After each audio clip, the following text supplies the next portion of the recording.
Just talk about overcoming some of that stuff. Yeah, obviously the motor issue in the beginning of the year was probably the biggest catalyst. We missed all the practice, so it wasn't ideal, but my team did a good job of making sure we were able to qualify, and in the race we did what we had to do. What was your strategy today? Just do you have an idea of where you wanted to be? I mean, at the beginning of the race, I was going wide. I was going flat out, like you saw me up there racing, and then when the 43 had his issue on the restart, the 44 was the teammate. Mm-hmm. I kind of rode around. Yeah, when he saw you, he saw he was out. That was I mean, at the end, I was pushing like the last 10 laps when there's no way the 43 could get me. And obviously, I had a really good pace, but before that, I was just trying to make it to the end without any issues. Does it mean any more to win here in Toledo with the whole of ARCA racing and the last race of the season and everything? Oh yeah, it's a short track, and it's cool to actually celebrate at a short track.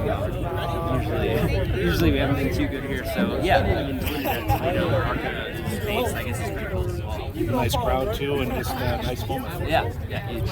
Congratulations. So you're probably too young to remember this, but whenever somebody's winning a sport, they go, "Where are you going?" "Oh, Disneyland." Well, Bobby Bowser, when he won the championship back in the 90s, they said, "Where are you going?" He said, "Cedar Point." So I said all that to say this, that it's kind of feel like a Cedar Point roller coaster kind of day. You blow the motor. Oh my God, we're going to make it up for qualifying. Then here goes a 43 out of the race. We're home free. Oh no, we're not home free. Was it that kind of day today?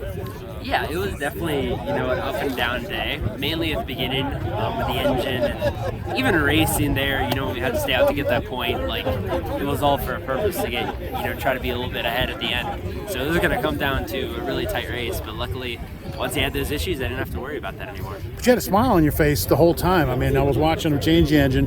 You had a smile on your face. Oh, hey, where's that part? You had a smile on your face. I mean, I don't think you frowned the whole time I saw you today. Yeah, I mean, there's just nothing you can do, right? You just gotta. I mean, luckily the race didn't start yet, so we're still very much in the race. So I just gotta work through it. What was the strategy mid-race? Everybody came down pit road at the first break, and you guys didn't. I mean, if you lead a lap, you get a point, and the 43 led a lap in the beginning, so instead of 2 points up, I was 1 point up, so I had to get that back, so I stayed out. Luckily, my car was good enough to where I didn't fall off as bad as we thought, so I got that point there. Obviously, at the end, it really didn't matter. It didn't look like you were pushing things, though, either.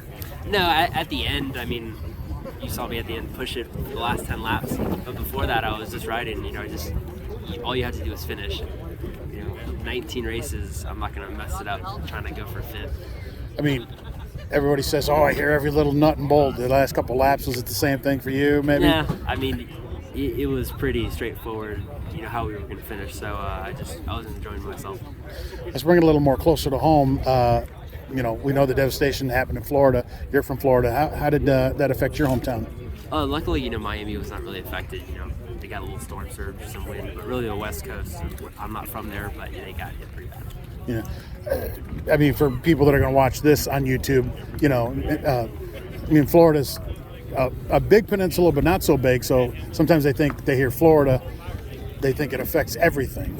Yeah, I mean, everyone gets affected. Some are way worse than others. That's the main case. Heads up, coming by! So from here on out, your racing season isn't over. No. I have 2 more Xfinity races with Big Machine at Vegas and Homestead the next 2 weeks. So my mind's 100% on that right now, and get ready for next year. Give you a little bounce in your step now, like, hey, yeah, I'm a champ. This is something I've been chasing since February, and at the end of the day, even over my Xfinity stuff, it takes priority. This is my full season of racing. So to get this over with, this chapter of my career, I guess, over, I'm full focus on Xfinity. So you won Kansas last year. Do you think maybe that was a bit of a I don't want to say ego boost, but kind of like a momentum builder to say, hey, we're going into the new season as winners? Yeah. I mean, it's what we did, but who we did it against and how we did it, which was what we really took pride in.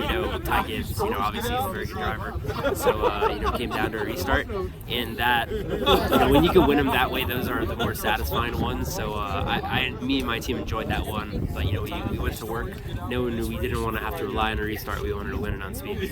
How do you feel for your teammate Roger Carruth? He led most of the season in points, and then here I come. Yeah, I mean, he obviously towards the end he had really bad luck, and that's kind of how I was in the beginning of the year. With Daytona and Phoenix, I was always catching him, and then I'd lose some, and then I'd catch him some more. But it's been good racing with him all day, and all year. And, he raced me very good, and gave me a lot of breaks today, which I'm very thankful for. Can you talk about plans for 2023? No, I just little hints maybe. No. Luckily, when stuff like this happens, it makes everything else a lot easier. But hopefully, I'll discuss that soon. Good job, Chad. Thank you. I'm gonna go find Daniel.